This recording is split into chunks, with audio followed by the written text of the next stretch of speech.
Subscribe कीजिए royal teacher को education संबंधी न्यूज़ तुरंत पाने के लिए। जी हाँ साथियों, इस वक्त की बड़ी खबर की बात करें कर्मचारियों के स्थानांतरण को लेकर, तो कर्मचारियों के स्थानांतरण को लेकर बहुत ही बड़ी खबर आई है सामने। मार्च 2027 तक कर्मचारियों के स्थानांतरण नहीं किए जाएंगे। इनमें कौन से कर्मचारी है, कौन से नहीं, पूरी बात करेंगे आज के इस वीडियो में। साथ ही दोस्तों, वीडियो को अंत तक जरूर देखें, बहुत ही मोस्ट इंपोर्टेंट बात होने वाली है। बात करें जनगणना 2027 की, तो जनगणना 2027 में जिन भी कर्मचारियों की ड्यूटी है उनको अभी फिलहाल कार्य मुक्त नहीं किया जाएगा। ये है वो आदेश जो भारत सरकार गृह मंत्रालय की ओर से जारी किया गया है, जनगणना कार्य निदेशालय राजस्थान की ओर से। और ये लिखा गया है प्रमुख जनगणना अधिकारी, जिला कलेक्टर एवं आयुक्त नगर निगम समस्त को, जिनके इन्होंने बताया है कि जनगणना 2027 के कार्य हेतु प्रशिक्षित जनगणना पदाधिकारियों को स्थानांतरण उपरांत कार्यमुक्त किए जाने के संबंध में लेटर लिखा है इन्होंने। आप सभी की जानकारी के लिए बता दें कि अभी हाल ही में डीपीसी संपन्न हुई है।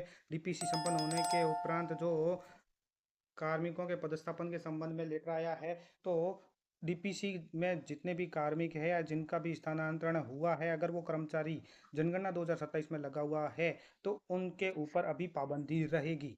इस लेटर के अनुसार जो उन्होंने बताया है कि उपरोक्त विषय अंतर्गत आपको ज्ञात है कि जनगणना 2027 के सफल एवं गुणवत्तापूर्ण संचालन हेतु राज्य स्तर से मास्टर ट्रेनर एवं फील्ड ट्रेनर को प्रशिक्षण प्रदान किया जा चुका है, यानी सभी की ट्रेनिंग है वो खत्म हो चुकी है।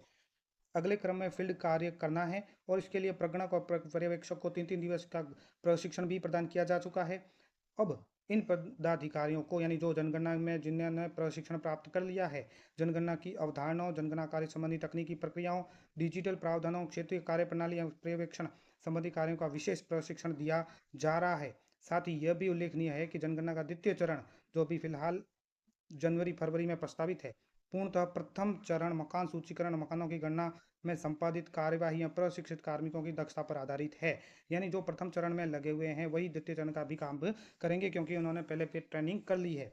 ऐसी स्थिति में यदि उक्त प्रशिक्षित जनगणना अधिकारियों को स्थानांतरण के उपरांत तत्काल कार्य मुक्त कर दिया जाता है तो जनगणना कार्य की निरंतरता और गुणवत्ता गंभीर रूप से प्रभावित होने की संभावना रहेगी। यानी अगर ऐसे कार्मिकों को, अगर जिनका ट्रांसफर हो चुका हो जाता है, तो इनमें जिन्होंने प्रशिक्षण प्राप्त कर लिया है उनको कार्य मुक्त कर दिया जाता है, तो जो ये राष्ट्रीय कार्य है वो प्रभावित होने की संभावना इसमें रहेगी। साथ ही जनगणना 2027 के द्वितीय चरण हेतु नियुक्त किए जाने वाले नवीन कार्मिकों को पुनः प्रशिक्षण प्रदान करने में अतिरिक्त समय और संसाधन की भी आवश्यकता होगी, जिसे निर्धारित समय सीमा में संपादित प्रभावित हो सकता है। यानी समय पूर्व में ये काम पूरा नहीं हो पाएगा, नए अधिकारी कर्मचारी मिलेंगे, उनको नया प्रशिक्षण देना पड़ेगा, ऐसे में समय भी व्यतीत होगा। तो इसके संबंध में उन्होंने ये बताया है कि पदोन्नति, स्थानांतरण आदि मामलों में अगर किसी की पदोन्नति होती है या किसी का स्थानांतरण होता है, ऐसे कितने भी जो भी तरह के मामले हैं जिसमें विभिन्न चार्ज अधिकारी, जिला